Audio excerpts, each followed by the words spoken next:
feel that? I feel it.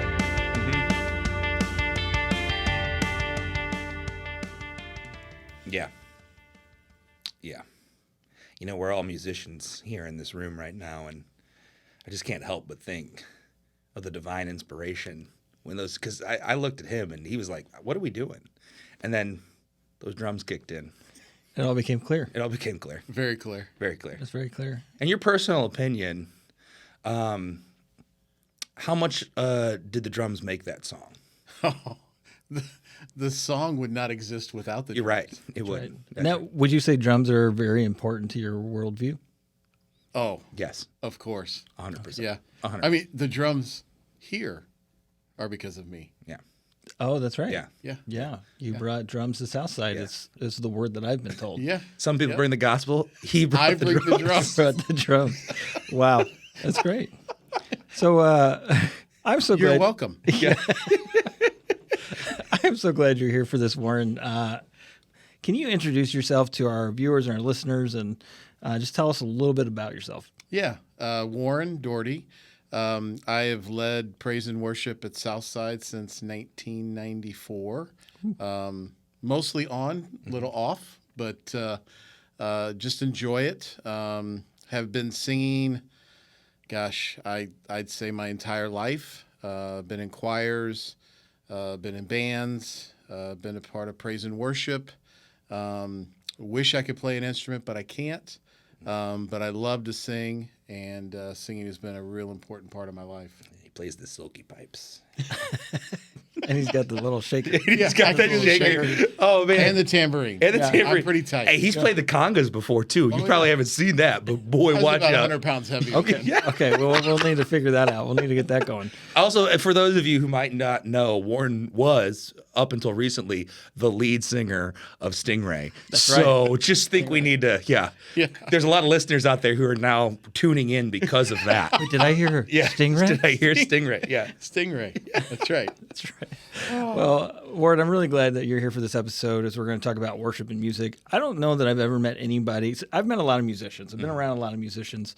But I don't think I've ever met anybody who found so much joy in music the way that you seem to find joy in music, which is, it's just, I think, phenomenal and fantastic. So thank you for being that way. And that's partly why I wanted you on this episode. I was really excited. Like, this was actually a pitch episode when we first started talking about was. doing this podcast, was having you on this episode. And then we got here and I found out that you don't even listen to the podcast. He's a musician, man. Well, There's I'm behind. yeah. I'm Now, behind. look. Like, Now as that, in you haven't hit start. now that he knows, now that he knows that there's music in the beginning. See, he didn't know there was music. I didn't in know this there were thing. drums. Yeah. Now that there's, All right. Now that I know there's drums, he brought the drums to Southside, and we've brought it to the podcast. And so, yeah. All right. Well, since this is a music worship episode, I want to ask this question so that people can get to know a little bit more about you, but also about us as well, because we're going to stick around and you're going to be done after this one. Maybe for a while. Who Maybe for knows? a while. We'll see how this goes. What is your favorite album of all time? album. Are you asking both of us or just him? This is questions for everybody. Oh, I didn't know that. Ooh, Oh. listen. Well, see, you don't listen to the podcast and you don't read the notes that I sent you. It's kind of what we're doing here. Well, We let the spirit lead. That's right. it's hard for me to focus on an album. Okay. You know, I'm one that listens to music, and I'm a lead singer, and I get excited about good lead singers. And so I've always leaned towards Freddie Mercury. That sounds crazy. We're doing a Christian podcast here, but Freddie Mercury is by far, I think, the best singer out there. To the point. He dressed up like him, and he was a spitting image. Let me just say Yeah. that. It's To the identical. point that if you haven't heard of Mark Martel, I have heard of Mark Martel. for a Mark Martel reference. I knew it was coming. who used to be a Christian singer, Right. now covers Freddie Mercury songs. So what you're saying is that Freddie Mercury will take you out of Christian music But make you more marketable. to make you more Make you a marketable. man. Exactly. I was waiting. I knew when we asked him, I should have started a timer because I was like, I wonder how long before he makes a Mark Martel reference. I was 5 minutes. Oh, that's so awesome. Oh man. Oh goodness, Brandon, I could do it for you. I don't. Your answer, by the way, is like so St. Louis. You know what I mean? Like it's like, oh well, I like the Cardinals, but I root for Yadier Molina, or I root for Albert Pujols, or I root for Paul Goldschmidt. Like it's like he's such a St. Louis in that he's like he didn't even say Queen. You could say Queen because Freddie Mercury. I don't think Freddie Mercury ever did. He was never in another band, was he? Well, he was solo. He's solo. Well, yeah, but still, that was no other band. Yeah, like so you could just say Queen, but You could. you just Freddie Mercury. I didn't even think about this long. My favorite album. I really just thought this was a question for him. What do you mean by favorite album? Like the one like- I would listen to at any given time? What's the album you could put on repeat and just listen to over and over, or like would it be your Desert Island album? So for me, I think I'm gonna have to go with, and I wrote this for him. I didn't really answer it either until just now, but I had two in my mind the whole time. But there's two albums that I think about, and this isn't a Christian album either, but The Color and the Shape by Foo Fighters. Oh yeah, for has sure. some of their best hits on it, and it just from beginning to end, it's great. And actually, Hey Johnny Park is probably my favorite song from them, and that doesn't get any radio play. No. But you guys can go look that up on the music Gotta source. love Dave Grohl and the Foo. See, mine's not Christian either, so this is not a really good start to a Christian podcast. Well, I do have a Christian alternative. Oh, do you? Okay, get what? Yeah, but although It's Dave Saker, I guarantee. It is Dave I knew Saker. it. Yeah. I knew it was gonna be. Yeah. It is Dave Saker, and it's the album. It's the album Speakeasy, which has got to be their best album of all time. And I feel like though that was like right when they were like, we don't want to have a Christian label anymore. Sure. But they were still on Tooth and Nail, which automatically makes you a Christian band. Right. That's just how that works. Right. But that album is fantastic with songs like Miniman to kick it off. Gold and Silver is phenomenal. Could be a worship song. Just a lot of great songs on that album as well. So that's one that I could sit and listen to over and over and over again. And they do a cover of Fascination Street on that. Well, I didn't know that actually. So, yeah, I mean, there's a ton of Tooth and Nail bands I could say, but like, if it's the record that like, if I could only own one. Is it Eagle Scout? No, it's definitely not Eagle Scout. No. Oh gosh, no. No, it's even worse than that. It's a band called probably At the Drive-In. Yeah. I really loved At the Drive-In. I still do. Like I will just listen to them sometimes. Relationship of Command was the album. It was a late 90s, early 2000s album, and it was the only album that like again, not a Christian podcast topic, but the only one that they were like not incredibly tripped out on drugs on. So it makes some sense, you know what I mean? But they got there, but musically, musically, it's an interesting album. And so I would say if I had to listen to only one on repeat, that'd probably be it. That was a or I'll be really cliche, but I won't be. I really like, and this is like, so I love early Beatles. Like I Want to Hold Your Hand. Like I love those like. I'm not sure what that has to do with the Beatles. Oh no! I want to hold your hand. That song. Okay, Yeah. the song. Okay, Yeah. I was like, Warren's closer to you. Ask him. Just to have Warren like when we started. Just go ahead and bring that together. So maybe I could listen to that, but I don't like any of the other Beatle albums. So. Well, White Album has got to be their best album. Do you have a favorite Beatles album? I go back to the early stuff. Yeah. I like the later stuff. No, the later stuff's too when they trippy. sold out. Yeah. Too trippy. They sold out. Like the early stuff was like the pop. But they're the ones like who made it. Like you can't sell out and be the first. A lot of that was like borrowed from like. You know what? We're not gonna Speaking of drums, by the way, what a terrible drummer. Let's just put that. I think we can all agree on Yes. that. Okay. Yes. The second drummer was the worst. Yes. Yes. George Harrison is the best Beatle, Yes. most talented. Oh, for sure. That's not a question, Warren. I'm not asking. Well, you you go Paul McCartney? Yeah. I knew he would go Paul. Yeah. He's a Wings fan. He's got to be. Your Band on the Run. Foo Fighters did a cover of That's Band on right. the Run. So I we're was going gonna to bring it all back. All right. What are we talking about? Yeah. So we're going to talk about worship now. okay.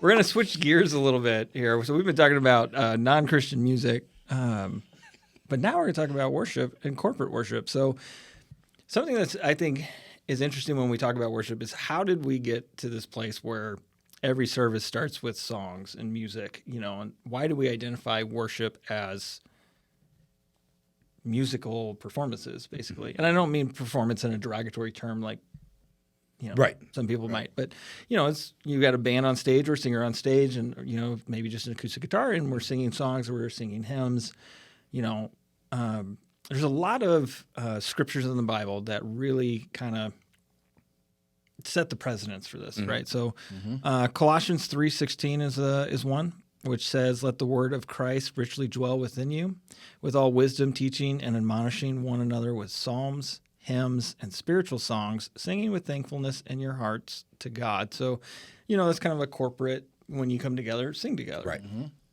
Ephesians 5:18 through 21. "And do not get drunk with wine, in which there is debauchery, but be filled with the Spirit, speaking to one another in psalms and hymns and spiritual songs, singing and making melody with your hearts to the Lord, always giving thanks for all things in the name of our Lord Jesus Christ, to our God and Father, and subject yourselves to one another in the fear of Christ." And then the last one I'm going to hit on is Psalms 95, 1 through 2, which is, "Come, let's sing for joy to the Lord. Let's shout joyfully to the rock of our salvation. Let's come before his presence with a song of thanksgiving. Let's shout joyfully to him in songs with instruments." So it's all there. Right. Like this has kind of been set up for us. This is what it's not commanded, but Sure. the apostles said, "Hey, you should do this." Sure. And David said, "Hey, we should do this." Right.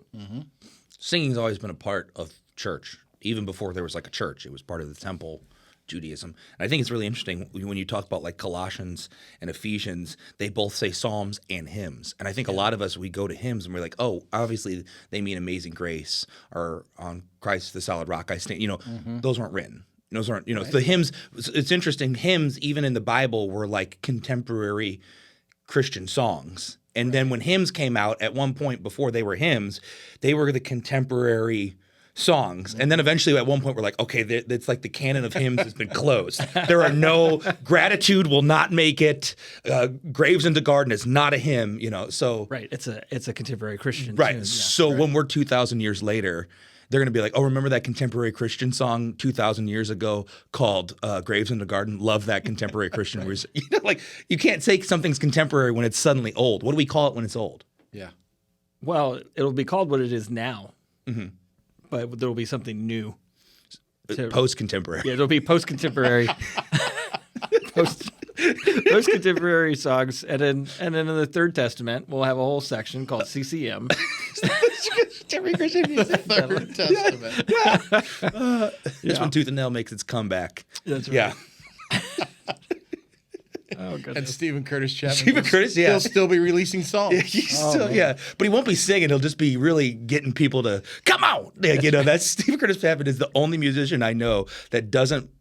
I mean, he plays piano, but like doesn't ever sing a song. He's talking about the wrong guy. Who am I talking about? Yeah, who are you talking about? Who am I talking Stephen about? Curtis Chapman plays the guitar, acoustic guitar, and sings no, who am I talking songs. about? You know who I'm talking about. He doesn't play guitar. He plays piano. Piano, yeah, You know yeah. exactly. Kirk Yeah. Franklin.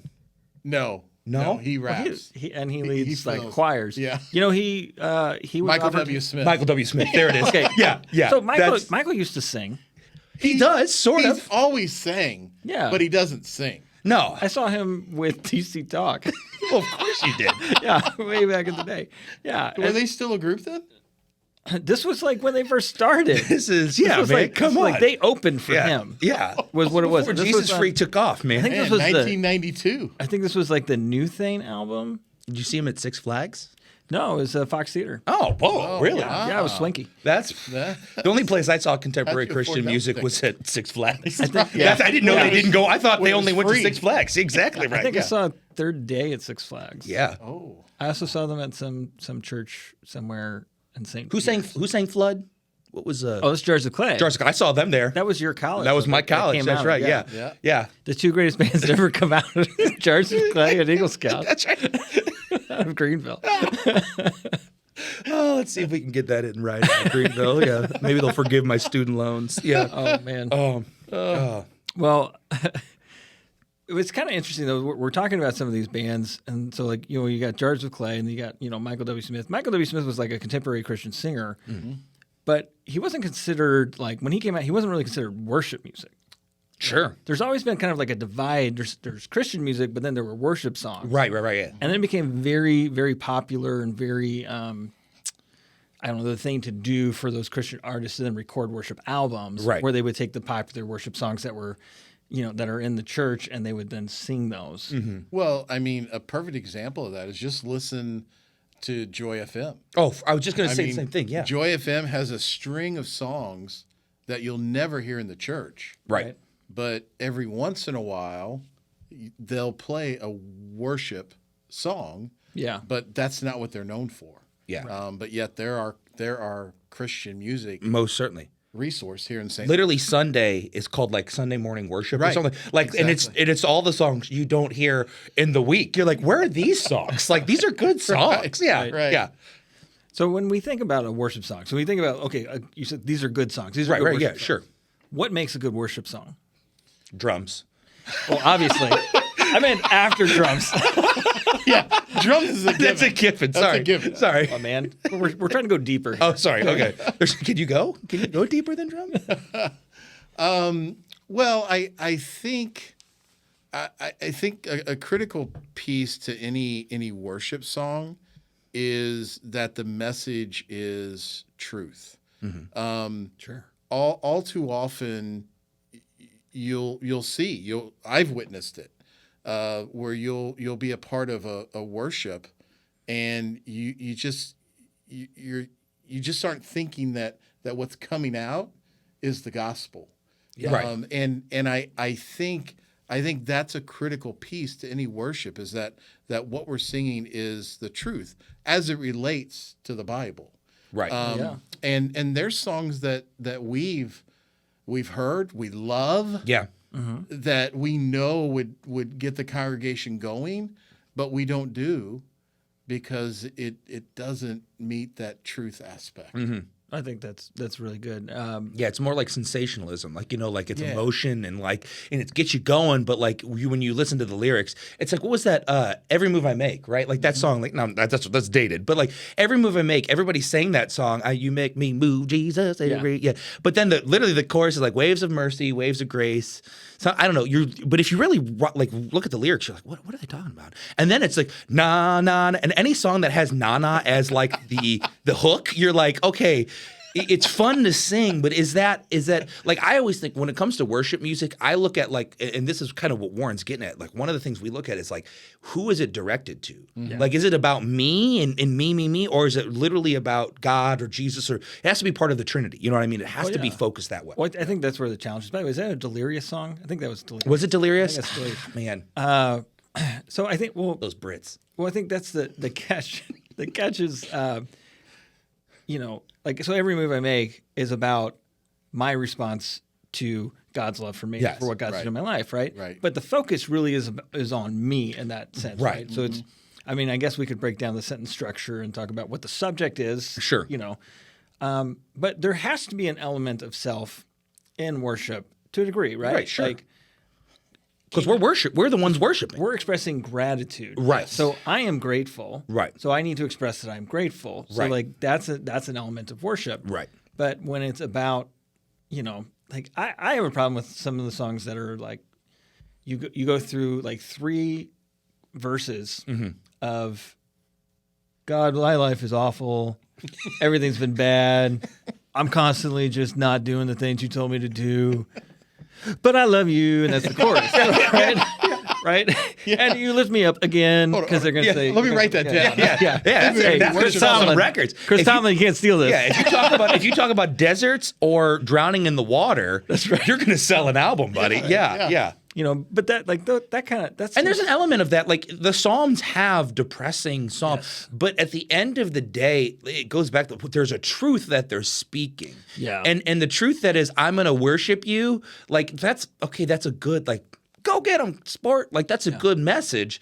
But the truth is, in that like a lyric like that, I would look at it and say like, okay, but what can God do?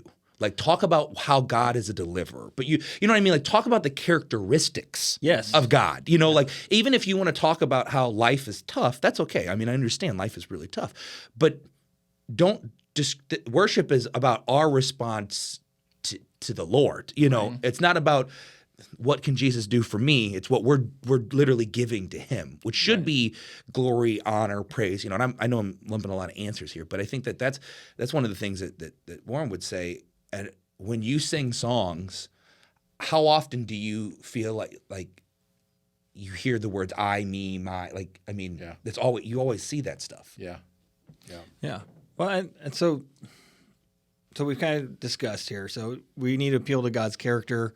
We need to have the truth of the Word, the truth of who God is, right? We're singing as a response to Him, so it should be about Him, right? And declare His character. Also, maybe a confession of devotion to God could be an act of worship, right? So songs that are that center around, serving God, like, Lord, we're going to serve you, and making that.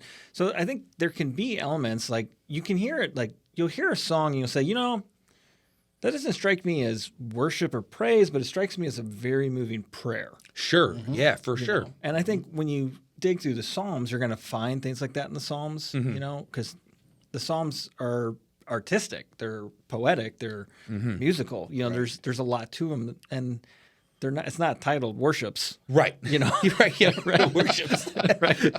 Worships 121. That's right. Verse 4 says, right.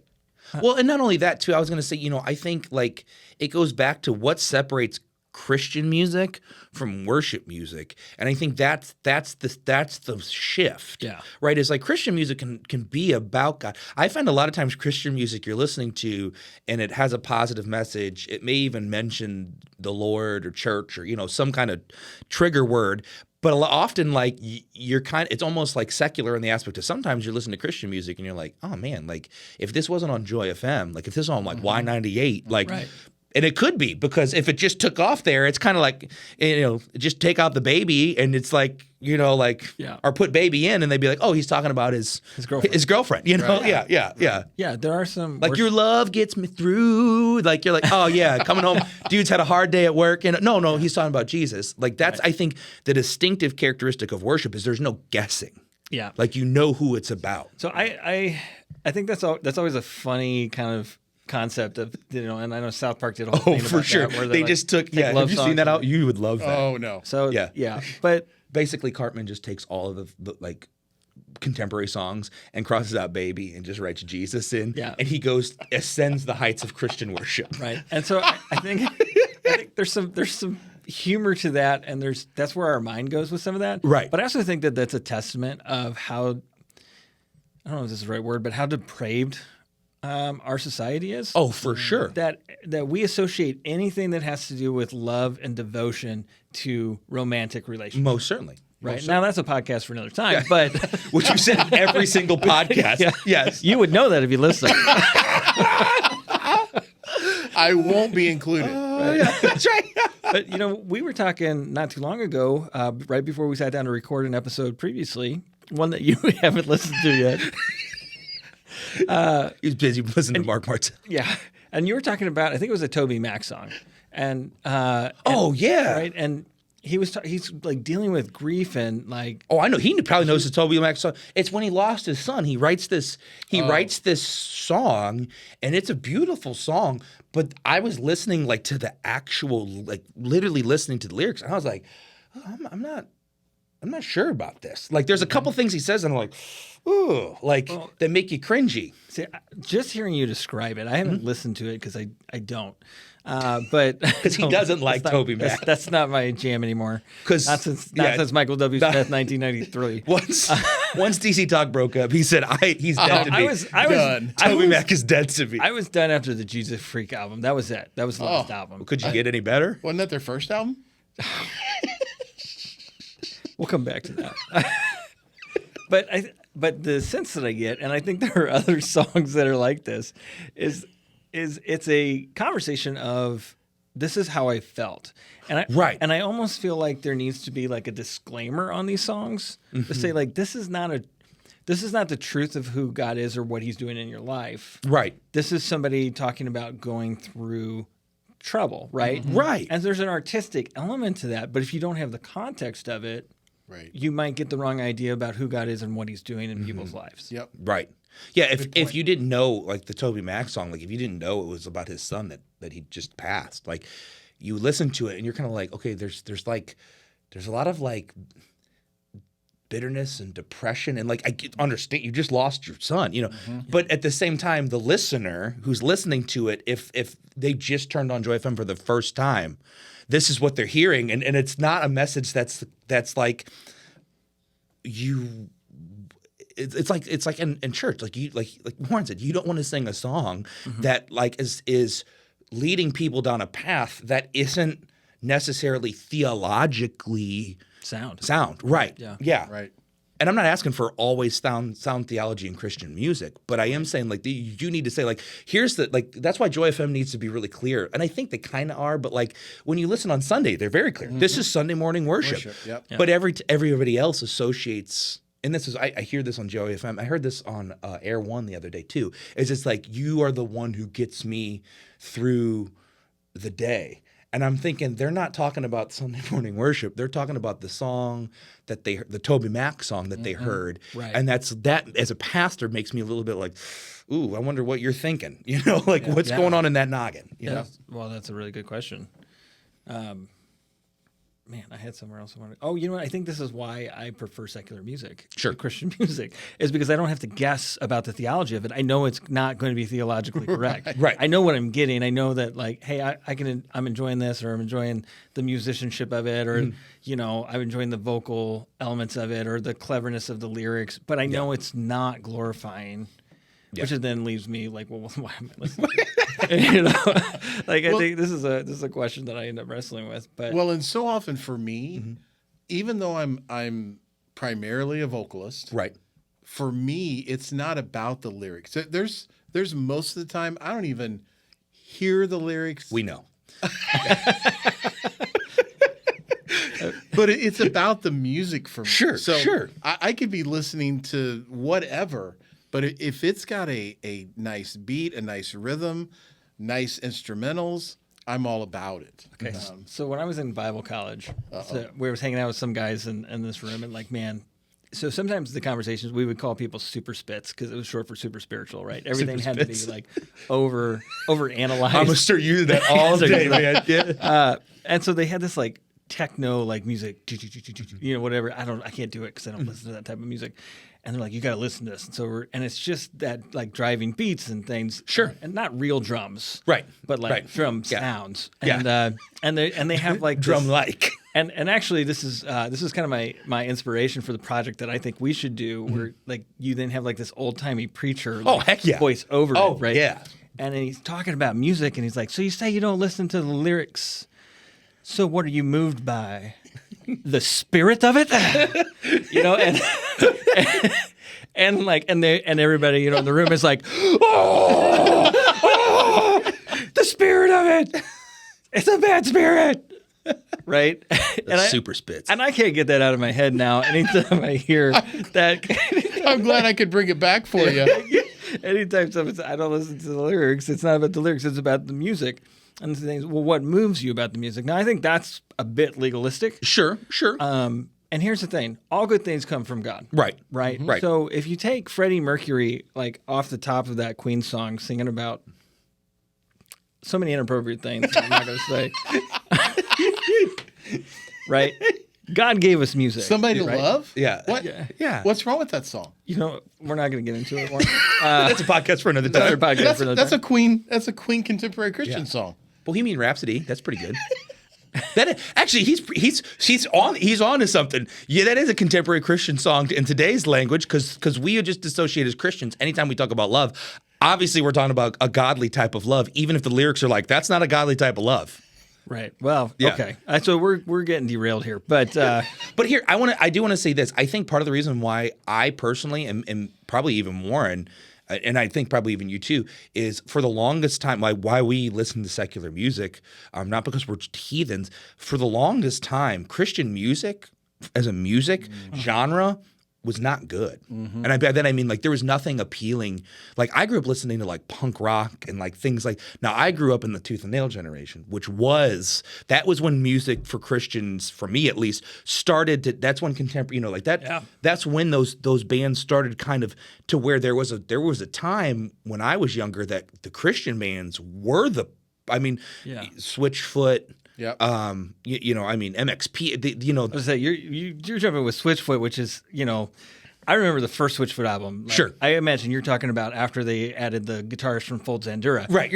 Obviously. Yeah, Yes. Obviously. But like I remember getting the mixtape from my brother, which had the Supertones on it. Oh, yeah. And it had and like the original the OC Supertones. Oh yeah. OC. Yeah. And that first album, and then he had Five Iron Frenzy on it, and he had and he had MXPX Yes, on yep. it, right? And he had Stavesaker on it, obviously. And there was like these bands, these Tooth and Nail bands. This is the pre-Anne Berlin days, Right, yeah, they built everything that these other bands you're talking about now rest upon. Oh, most certainly. Oh, and I'm right there. But that was Mike Knott and LSU Underground. Oh, and what was it? Goaty Hook? Was that Goaty Hook? Yeah. Yeah. Warren's like I love Freddie Mercury. Steve Green. Yeah, Steve Green. Yeah. I like Keith Green. Keith Green was great, but when I was a kid, I didn't. Like, Sure. I would listen to Keith Green as a kid and be like, I want to listen to stupid piano music. Right. But now I listen to it, I'm like, dang, that's talent. Oh, sure. And I have a better appreciation for it. But Well, like the Gaithers. style. Like the Gaithers are like a Church of God thing. Yeah. I couldn't stand them. But now, as I'm older, maybe I'm just getting older and I'm open to more music. But like vocally, they are a very good vocal band. But like there was nothing appealing about that. And I think that is the one interesting thing in the move and shift of worship is there was a shift in like the 90s to add a guitar, to add the drums, Right. to add a guitar, and then there's now a shift to add kind of like the pads in the I mean, you remember like Christian hip hop used to be like laughable. Like, oh, Jesus is the best in the world. you didn't like that? No, I didn't. That was pretty good. Really good. Actually, I got a rap album coming out. Let me turn my recorder on. Right. I don't think I've told this story here, but we did a mission trip Oh, gosh. to Wisconsin. The air quotes in that were very big. From Texas? Yeah. From St. Louis. Oh. When I was like 13, and like we performed at a coffee shop, and my youth pastor performed Carmen's A to J, Oh, yes. Thank you. and I performed Toby's rap Oh, yes. at the age of 13. There are no videos. Is there video? There's no videos. I wish there Yeah. was. But I could still get some of the lyrics out, but I'm not going to. Anyway, but like you didn't like that type of No. Like, no. But here's what's really interesting, I think, about like modern worship music. As a guitarist, I play guitar. Like, I really like a lot of modern, because I'm a big U2. I like U2. And like, even though U2 kind of, they're one of those bands that like you could listen to and be like, is they Christian? Are they not? Yep. That was a big movement when I was in college. Was like I remember they did a youth conference, and they had these guys come in and they were playing The Streets Have No Name. Yeah. And I was like, what does this have to do with God? Right. I don't understand. Right. This is not worship. You just really like that edge effect on your guitar. And I love You're not listening close enough. Then. Yeah. Thanks, Warren. And that's but that's what I'm saying. That is the like there was a shift in Christian music that made it more what is the word I'm looking for? Not a Mainstream? mainstream. Still haven't found what you're looking for? Nice. Looking for it. No. Relatable. That's the word. Like it made it more like I could listen to it and hear the same kind of sounds and tones and production level. Like I think there is a move in Christian music today of excellence that is like very well, almost to a fault, very well produced. And so I think that's part of the reason why I grew up listening. I listened to Christian music, but the Christian music that was around, I mean, let's be real. DC Talk, I mean, Jesus Freak was cool. Yeah. But, I mean, makes me want to riot. Come on. Carmen, like. Carmen was better before he tried to be relevant. That's true. That is true. Carmen was phenomenal before he got up. Wasn't he on like TBN? Like like the mainstream thing ruined him. Yeah. And he got a TBN and he did like a 30-minute show and he would introduce bands and music videos. Right. And that's the first place I heard the Newsboys. Oh, really? Which was way, way, way, way back in the day before they were popular. He loves all of the groups that took DC Talk. That's right. No, that was Carmen. Right. The Newsboys. Right. Oh, I guess they did. Because they got Tate now. Yeah. Tate now. That's what I'm telling Yeah. you. Yeah. No, K-Max was my favorite Of course. because he was edgy and he was the rock guy. And of course, and we all saw this coming. He was the first to deconstruct. So, Yeah. Anyway, I guess that's not funny in context.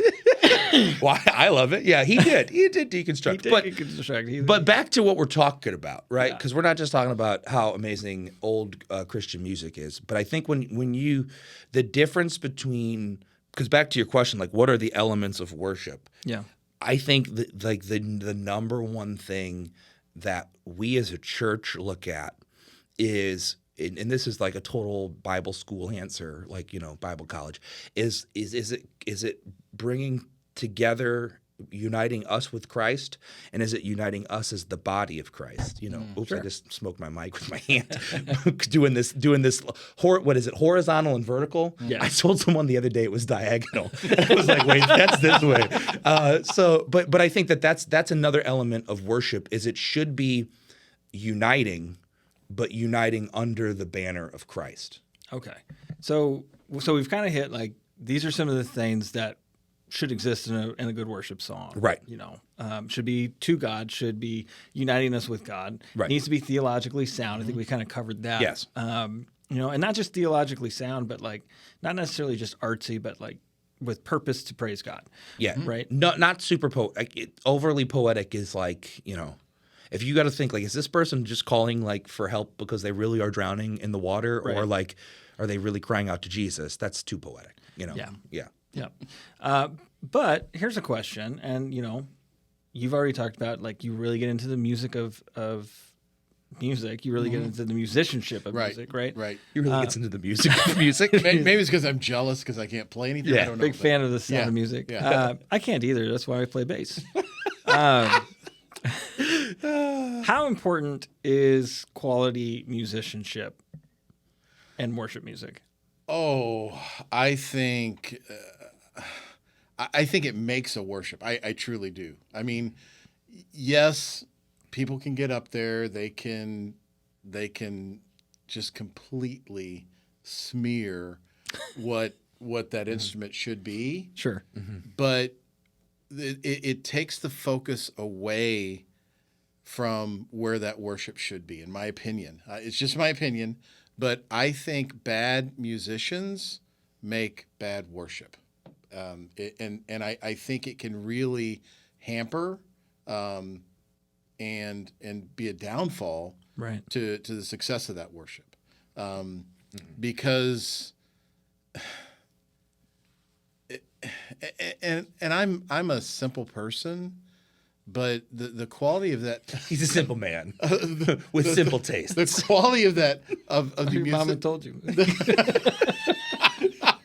the quality of that music of the music Yeah. is so important for me.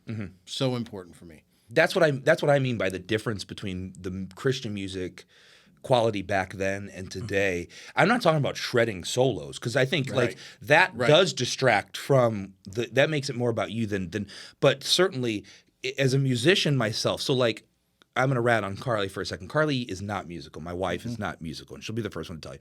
She can't hear things like I do. Right. And and when you're around music and bands all day, you hear these. So like, and I play plenty of wrong notes, but like when you have people who don't know what they're doing, trying to, and this is I think a big problem in the church today is if you can't play that music, don't. Right. Like it's okay. Like the Lord will still show up even if you're not playing the latest Hillsong song.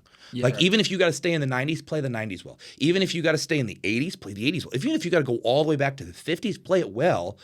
It'll still have its effect. But I think a lot of us like we want to be contemporary, and so we're like, oh, get up there and like. You got Joe Schmo on the guitar and he can't play the guitar and he's trying his best, and you're like, and I think that for me, what it does is it distracts me from what's happening. Now, I know that's not maybe necessarily theologically correct, Brandon. You should be, for the spits out there, what are they, super spits? Super spits, The yeah. super spits out there, they might say, well, you should be focused on the lyrics and you should be able to worship to know music. And there's a truth to that. But like for me, when I hear those things, it distracts me because I'm like, oh, what's going on over here? Right. Yeah. Or like the drummer who can't keep the beat. And I'm like, I would rather you just not do drums or pull up a YouTube video. Right. Well, I think maybe see, this is something that I used to have a pretty big problem with. Sure. But I think I understand now that I didn't understand what I was thinking of when I had this issue. So we would talk about having, skilled musicians and things. Like, well, I'm not looking for a performance, and I'm not looking for somebody who's looking to shred the next solo. Right. And it's got to be perfect, and it's got to, we got to have the key change, and we got to have the, all that stuff. You got to have the full band performance. Because I was like, with a small group, acoustic guitar. Sure. Like, this is moving, right? Most certainly. So why do I need, and it's with the guy who didn't make it onto the praise band. Right. Right? But you kind of already alluded to this, is I think what I didn't understand is those guys were doing what they did well. Right. Right? So like that guy could play that song. Yes. Right? Now he didn't put a lot of fancy like Dave Matthews style chords into it. Sure. And he didn't have somebody on their PRS behind him like doing a shredding. little solo and thing. And he didn't have these kind of drums. Yeah, right. Either, right? But he could do that, and he could carry a tune, and he could do it well. If I tried to do the same thing, regardless of how, where my heart is, right? If I tried to lead people, but I can't carry a tune and I can't hit a note, I shouldn't expect you to be able to worship through that. Right. Now, I am always going to walk into a situation of worship and say, I'm going to try to worship with regardless. Right. Regardless of what's going on. Right. When I get a song that theologically doesn't make sense to me, I just tell God how much I love him instead of singing the songs. And I go there. And I'm going to do that. But that doesn't mean that people who are, leading worship shouldn't try to do it to their best. Right. Good worship makes the process more believable and easier to follow, in my opinion. If it's not good worship, I'm distracted like Brandon. Right. I'm thinking about what's going on here. I'm not thinking about what that song should be bringing me to, and that's closer. And mistakes are okay. I mean, there are mistakes, and like when our keyboard player Isaac makes a mistake, and I'm up there and I make a mistake, we'll make eye contact and we'll smile because it's. I mean, I'm not asking for perfection, but I am saying stick in your lane. And I think Warren stay in the pocket. Stay in the pocket, stay in the pocket, man, for real. But I think Warren, you can speak to this because as the lead singer of Stingray, one of the things I did see Warren do. So for those of you who don't know, Warren was a part of our worship team for many, many years.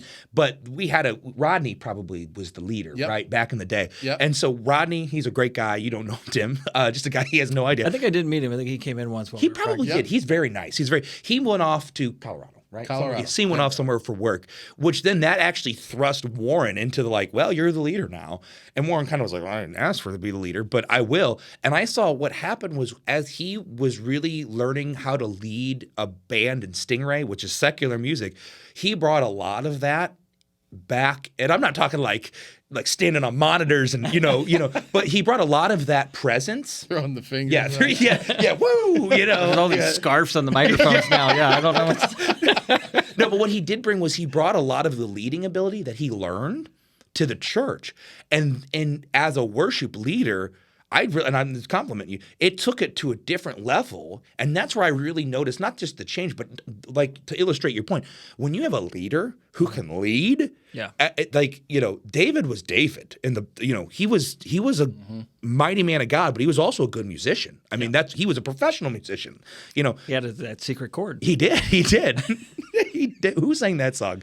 Was it a Christian guy? Right? No, he was Jewish. It was. Gosh, I can't think of his name. Really deep voice. It'll come to me later, and I'll just interrupt where we're at. But everybody knows the covers because nobody liked his contemporary. And that song is apparently super heretical. Not even but the context behind the song is definitely not Jesus. It's definitely not about God. It's rough. That name is right on the tip of my tongue.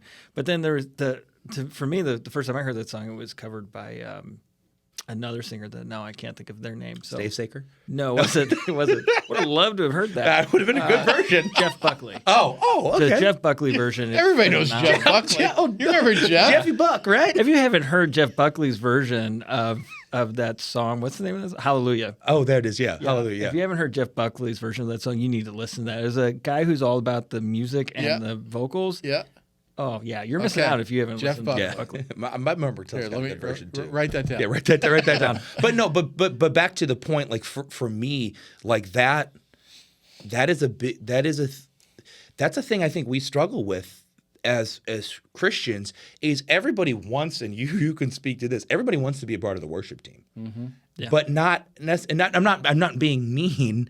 Not necessarily everybody should be, because the worship team, that group of people's primary job is not to sing. Right. It's to lead Yep. everybody where we're going, which is to the Lord, And so I think there's a difference again between a Christian worship song and a worship song. Yeah. Is we're going somewhere, and to super spit it, we're heading to the throne room of God. Like, and so to Warren's part and to your question, like that. Good musicians, good leaders. I'm not talking about the best ones. Like a guy who plays guitar, who can do it well enough to get you. That's all we need is people to get you there. But not everybody just gets to stand up and be like, I'm not the best singer, so that's why I try to not sing. Like know your limits, stay in your lane. So Stay in yeah, your lane. stay in the pocket. So there are a couple scripture references for this too. First Chronicles 25 is completely dedicated to David picking out musicians. Right.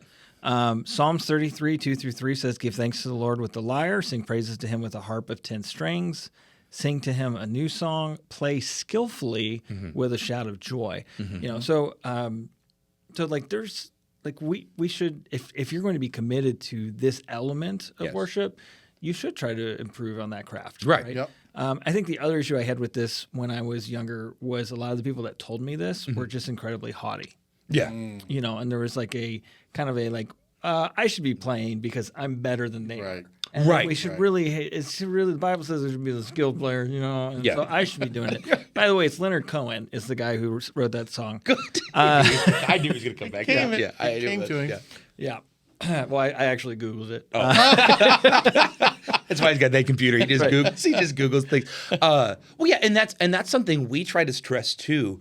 With it's not just you don't just get to play bass because you can play the bass. Like we want you to play it well. And I am gonna rat on one of we got 37 bass players at the church. I'm gonna rat on Joe. Joe's a primary example. One of our bass players named Joe. He didn't play the bass. Right. He didn't play any instrument. No, but he wanted to. He's learned, and the dude is just progressed Yeah. and progressed and progressed. And I think that's a testament to the devotion, not only just to, and he's dependable here, but to the devotion of like I'm going to hone my skills, Yes. and then I'm going to spin around and use those skills to glorify God. And I think that's what I missed in my band personally was like my band was about like back in the Eagle Scout days, it was about me. And Glorifying like yourself. yeah, and like how cool can we sound? Now I tone a lot of, and I know not all tonight was really loud at our practice, but I knew I'd tone it down, even like just technicality. I try to tone it down just to stay in the pocket. yeah. I mean, yes, we always say, yes, stay in the pocket. Stay in the pocket. Yeah. Yeah. Okay, so this wasn't on my notes, but it did have me, as we were discussing this, it did have me thinking. So we do want musicians who are, growing and getting better, Right. and who are taking it seriously and like, yeah, I'm going to be good at this. I'm going Right. to try to be good at this and play it well. Or at least come prepared. Right. That's a what? Yeah. But then when they get on stage, okay, so when you get your musicians on stage, Oh. like,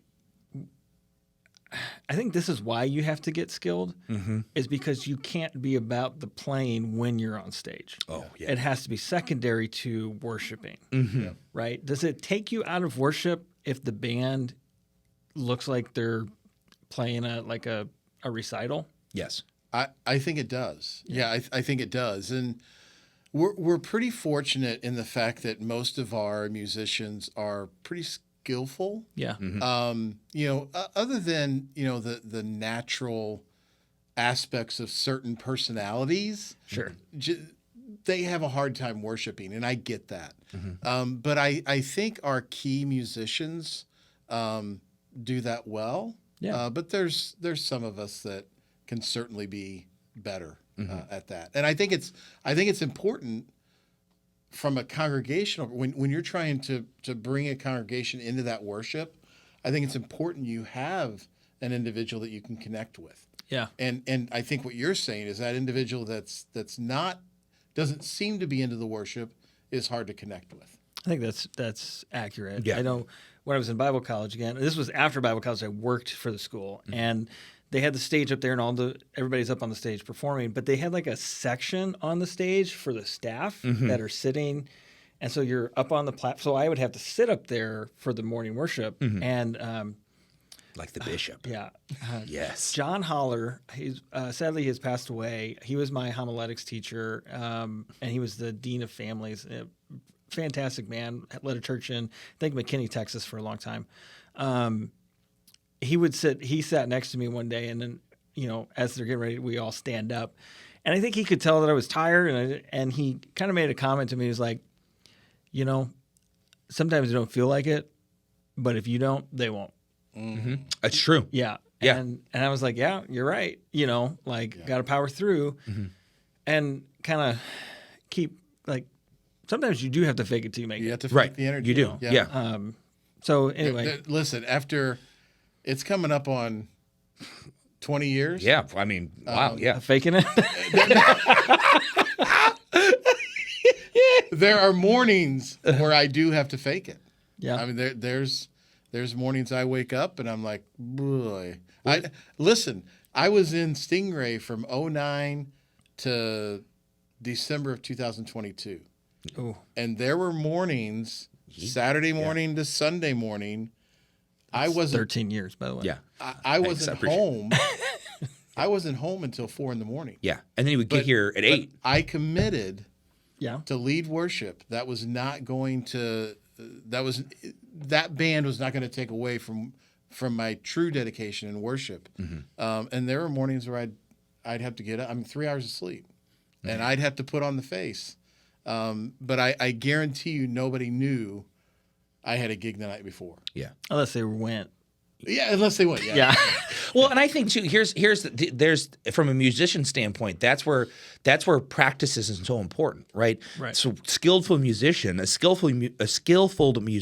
ready to go. Yeah. So even if maybe you wake up in a funk, if you know what you're playing, it's going to be much easier to meet the Lord in worship when you think about, okay, God, I'm just, it's been a rough morning, but I'm thinking this, like, God, it's been a rough morning as I'm playing, Lord, but I know you find yourself getting to worship more than if you're like, okay, now I got to play C, and then let me play the D minor, so I think, like, for me, I have to actually, I don't have to fake a lot. I have to tone it down some, actually. Like, because I was in a band that, like, I ran around stage and jumped off things and jumped into the drums. Like, I mean, like... I don't think you're going to be doing much jumping No, on stage. no. If you've always seen a heart attack up on stage. But like, I move a ton. And so, like, when I preach, I literally say, okay, like, there used to be 2 monitors, and those were my bouncing points, and I would bounce between this monitor, and that way I wouldn't, like, just suddenly explore the whole worship space.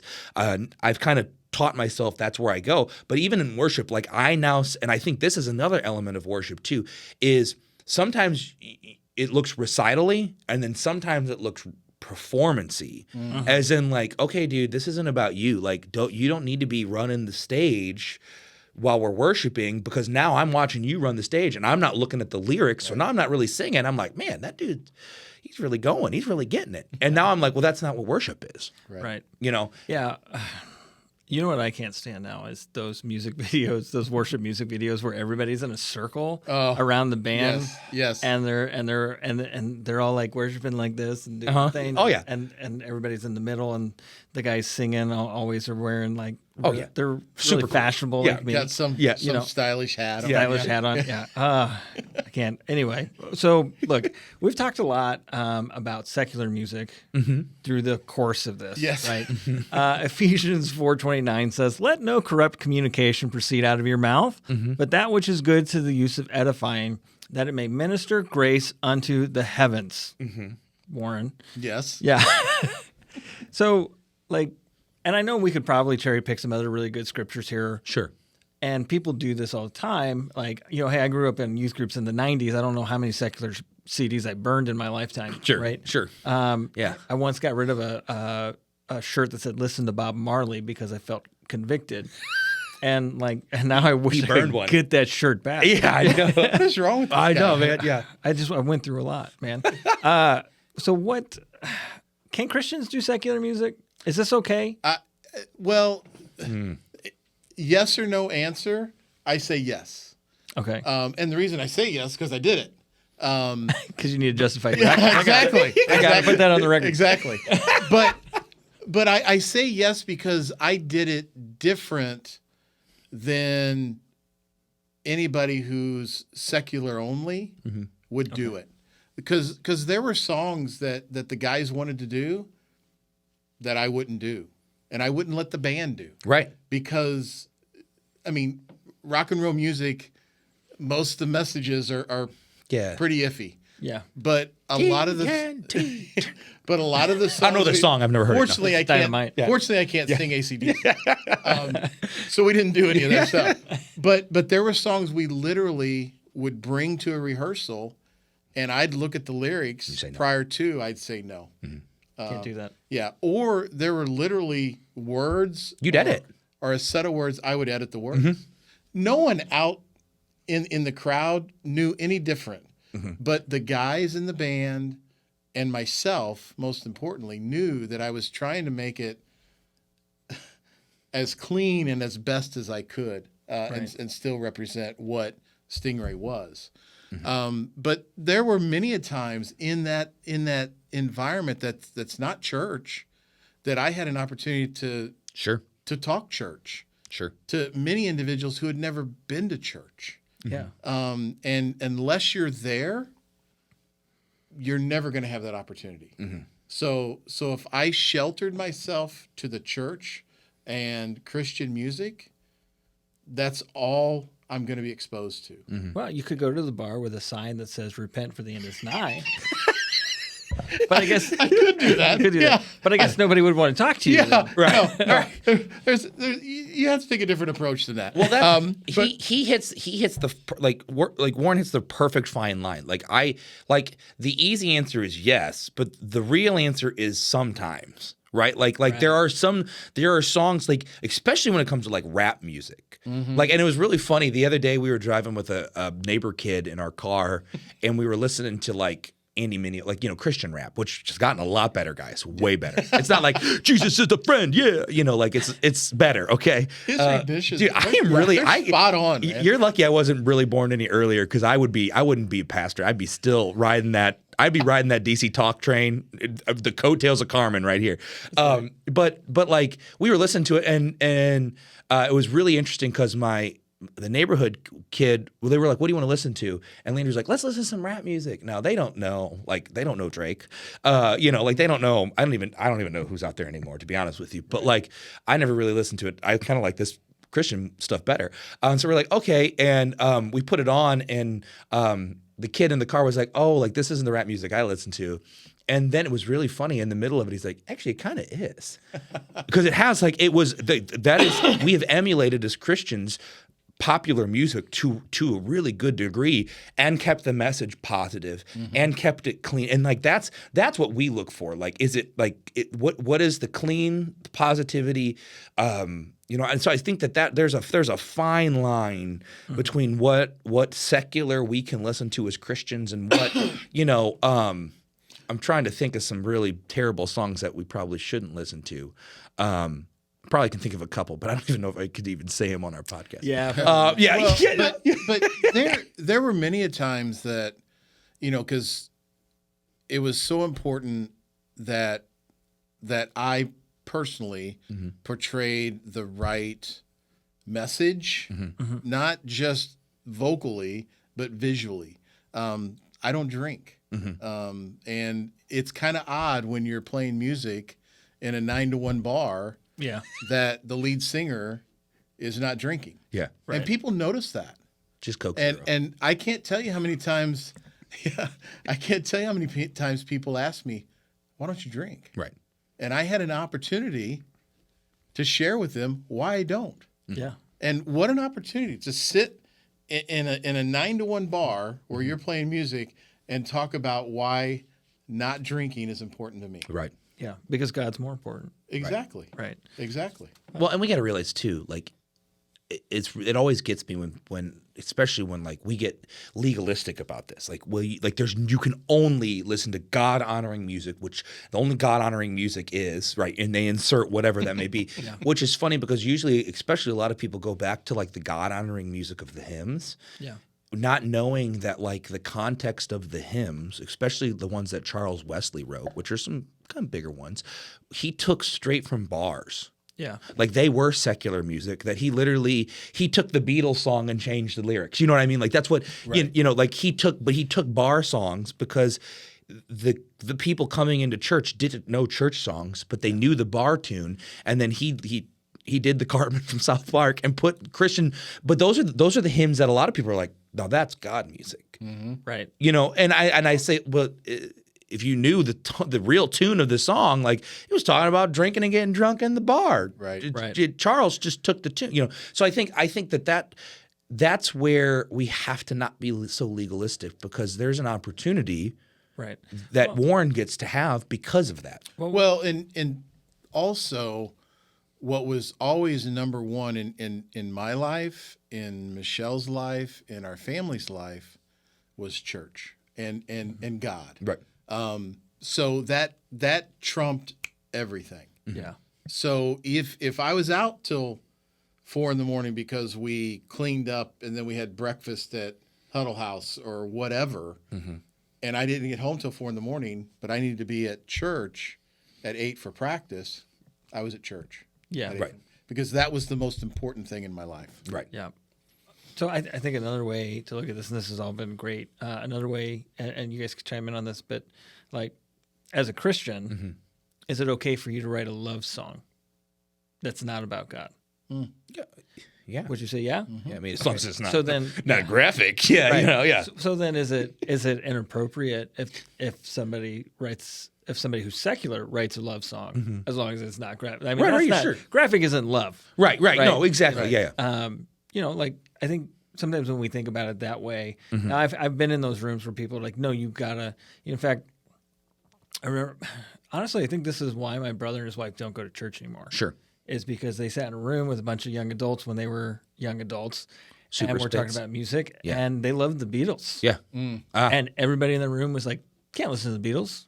You can only listen to worship music. And like they didn't have like cool Bethel music back Sure. then. Yeah. You know, yeah. and like The edge guitar effect hadn't come over yet. Exactly. Yeah. Yeah. Bethel was a little iffy.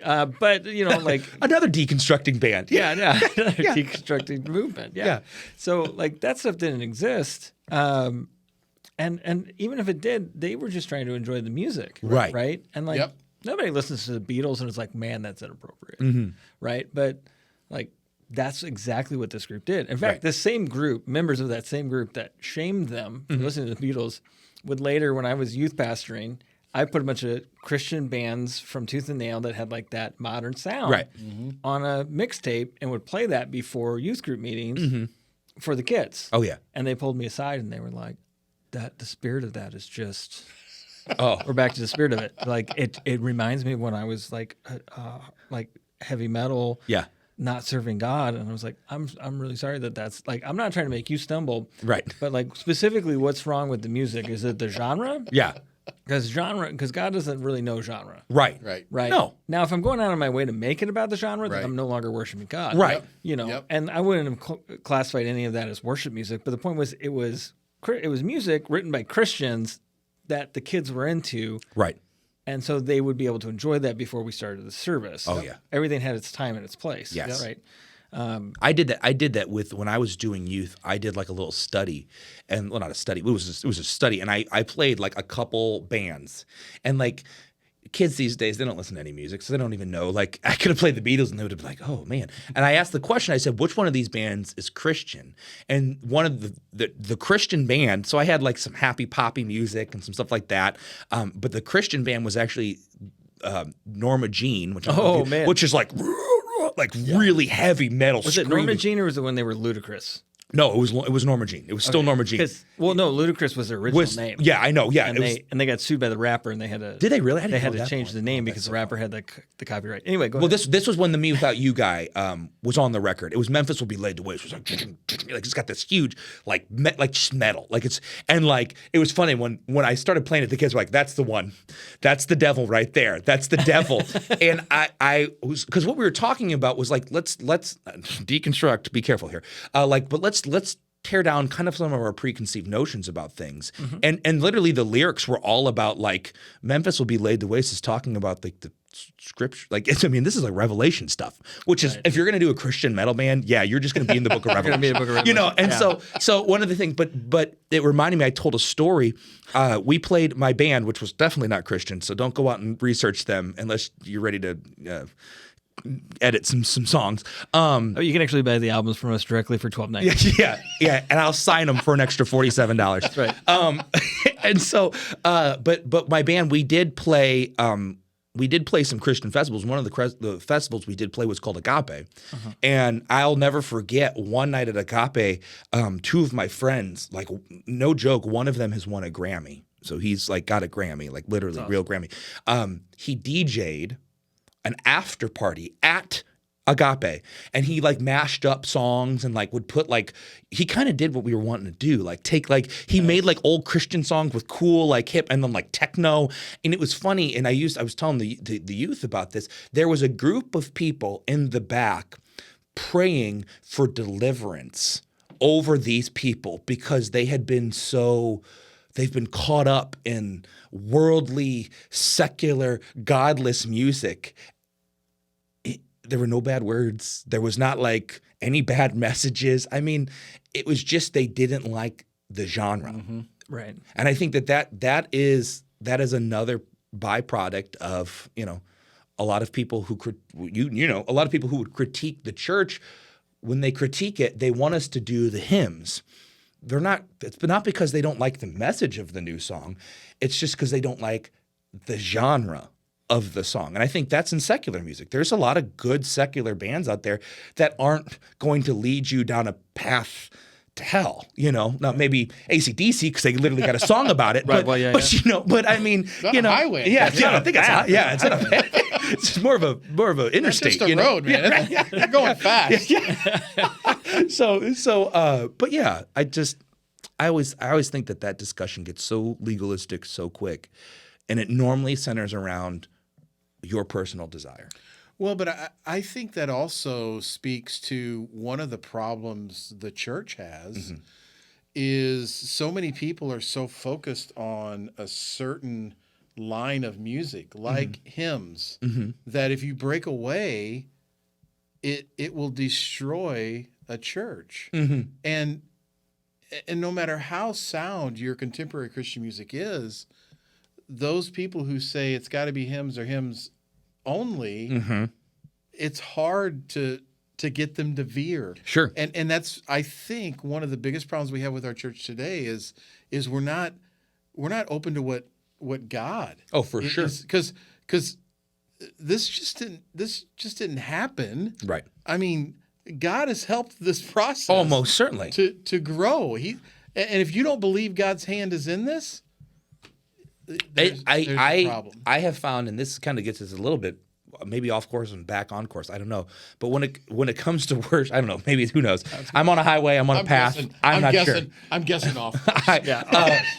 I know. So like Carly's a prime example of this. And Carly could care less. And I'd say this. Like she does care about what I think. Okay. Not even what I think, but what I say on Sundays. Like as I'm preaching. Sure. Yeah. Sure. She We'll gets more out of worship than she does sermons. Not because she's not smart enough to understand sermons, but there's a connection she has. I don't know. I wanted to justify that because I don't want people to be like, well, just so you're saying your wife doesn't understand. She's not. Yeah. Well, how could she? She's a woman. Don't tell her. You said we'll get the permission slip. Hold on. Well, The I'm wall sure just I'm sure she listens to the podcast. She'll hear it. She'll hear it. She was on our last episode. By she the way. was, yes. Yeah, and it was did a great fantastic. job. Was fantastic. I know. I'll have to watch that. Yeah, you will. should. I signed the permission slip so she could come on and talk. No, I'm kidding. Okay, but back to what I'm saying. Carly connects with worship. There's a something about music that takes her to a place with the Lord, and it's not sensationalism or emotionalism. There's just something that when she's singing a song, it's speaking to her in a way that a sermon doesn't. Not that it can't, but there's a connection there. And I think that the idea of music, like we were just saying, like the fact that we divide over genre, over X, Y, and Z or whatever, like I think it's important for us to honor. There's a lot of hymns that are great, some amazing hymns. There's a lot of hymns that are awful. Yeah. That like you read and you're like, oh, I'm not even sure if this is, it's a very. I once went through a hymnal and I kind of read, like flipped through the songs, and there were so many songs that were about like me and my. Here's the one, the Church of God song. I'm so glad to be a part of the family of God, cleansed by the fountain, washed by the blood. Okay, that's like, maybe I flipped them, but what's one of those two? But the whole song is just about how excited you are to be a part of God's family. That's the whole song. It's not a bad song, but like people are like, well, that's the song we need to sing. And I'm like, what about this song over here that has a deeper theological meaning? Yeah. But it has drums. But yeah, it also has drums. Yeah. Yeah. So I don't want to, I want to make sure I'm not calling out Carly on this. She's everything I know about Carly, she's a woman of wisdom. And Yes. But like what you described, like has always been a problem for me. Sure. Not like in a sense of like, you can't do that. Right. But like for me, it's the opposite. Mm-hmm. And it's like, we've talked about like these songs need to be theologically correct. There's very few songs that speak to me Right. when it comes to like who God is, and I feel like that's a problem. But I find that when I listen to the word, so much so that like I always advocated for services should be preaching and then worship. Sure. Not worship and then preaching. Sure. Because like we always do the worship as the warm up, and then now we're gonna Right. like I think you're just wearing everybody out, and then they're not paying attention to the sermon. Right, Like, sure. They got all their emotions out. Sure. Right? Sure. But no, like let's preach the word of God, and then now I have a reason to worship. Right, Because sure. I'm responding to God's word and who Jesus is, and now I'm ready to go. Now I'm ready to worship. Right. Right. So I'm a little bit backwards from where she is on that. Well, I think too, like especially if you're, he wants me to preach more. Is what he's saying. He's backwards. He's backwards. We're I- going to start the next Yeah. church service. And to be Yeah. clear, You're gonna start it. I want the preaching to be first, not necessarily your preaching to be first. So, but I think there's a truth in that. Is I think we got to be careful because we don't want to over spiritualize music to where like that's where if it's go back to the original scriptures, right? Ephesians, Colossians, they all talk about it's both. Yes. It's the proclaiming of the word and worship. They're together, and I think that's because even God knows that we all connect on levels at different places. And I think a lot of times, for Carly especially, she's listening to her husband preach. So That's gotta be rough. yeah, that's got to be rough, real rough. But I also think that goes back to because we know that people connect with the music. Yeah. On an emotional level, that goes back to how much more part of your problem is most songs. I'd say probably 75% or maybe 60. Are not theologically sound. Like there's something there that is lacking. And so I think a lot of times and like one of the best things I learned from a church that I went and looked at, it was called Church of the Highlands, which is down in Alabama, and it's like 40,000 people. It's huge. I got to talk with their worship pastor, like the guy who's in charge of everything. And they only do like 10 songs a year. And that blew my mind. I'm like, how do you have a church of 46,000 people and only do 10 songs? He said, we pick the 10 best songs. And our criteria for picking those songs is like so incredibly rigid that we know we're going to worship. Like we know what's going to happen because we know the music, we know the words, we know and I thought that's sometimes I think less is more, and so I think that's another problem within the church is we want to, that's the Christian music industry, right? You producing constantly, and the content isn't always good. You know? Yeah. Right. Yeah. Okay. Wow. So I think we've been going on for a bit, so we're probably gonna wrap it here. But I do want to open it up for any final thoughts, any final. Is there anything that we didn't get to that either of you want to get to?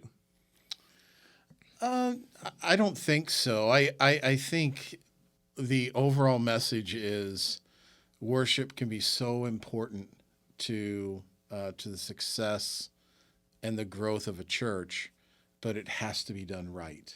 And I really feel it's so critical that it has to be focused around God. Has to be around God.